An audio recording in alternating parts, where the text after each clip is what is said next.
हिमाचल सरकार में मुख्य संसदीय सचिवों की नियुक्ति को चुनौती देने वाली याचिका पर हाईकोर्ट ने प्रदेश सरकार के 6 मुख्य संसदीय सचिवों को नोटिस जारी कर जवाब तलब किया है। सीपीएस मामले को लेकर हाईकोर्ट में सुनवाई हुई, जिसमें ये सामने आया कि अभी कुछ सीपीएस को नोटिस नहीं पहुंचे हैं। ऐसे में जवाब देने की अगली सुनवाई 19 जून रखी गई है, जिसकी जानकारी भाजपा अधिवक्ता सतपाल जैन ने दी। हिमाचल प्रदेश में वर्तमान सरकार ने जो एक मंत्री को उप मुख्यमंत्री बनाया है और 6 पार्लियामेंट्री सेक्रेटरी बनाए हैं, उनको भाजपा के 10 विधायकों ने हाईकोर्ट में चुनौती दी है। 4 मई को हाईकोर्ट ने 19 मई के लिए इन सबको नोटिस इशू किया था। आज इन सब की तरफ से, सरकार की तरफ से एजी श्री मुकेश अग्निहोत्री की तरफ से उनके वकील और जो 6 पार्लियामेंट्री सेक्रेटरीज हैं, 6 पार्लियामेंट्री सेक्रेटरी, उनमें से 3 को सर्विस हो गई है, 3 की तमील अभी नहीं हो पाई। आज हाईकोर्ट ने उनके निवेदन पर समय दिया उनको रिप्लाई फाइल करने के लिए, और अब 19 जून को इस केस में आगे बहस होगी। उससे पहले वो अपना जवाब दावा दाखिल करेंगे।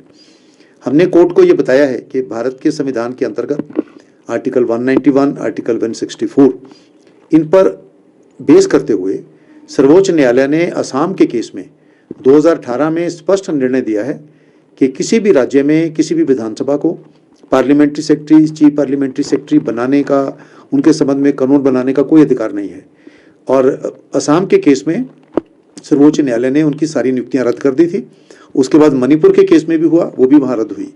तो इसलिए ये जो सीपीएस की नियुक्तियां हैं वो स्टेट वे संविधान के अनुसार, सुप्रीम कोर्ट के निर्णय के अनुसार बिल्कुल असंवैधानिक है। देखो, सरकार की मंशा क्या है वो तो मुख्यमंत्री बता सकते हैं, लेकिन जब आप विधायकों को, भारत के संविधान ने आर्टिकल 164 में यह प्रावधान किया है कि किसी भी राज्य में जो मंत्रियों की संख्या है वो विधानसभा की संख्या से 15% से ज़्यादा नहीं हो सकती है।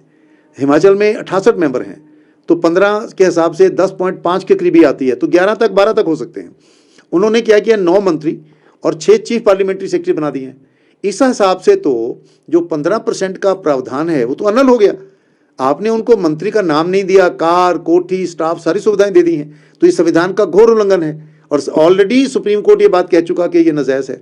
ऐसे ही उप मुख्यमंत्री का सेम चीज है कि संविधान में प्रावधान नहीं है।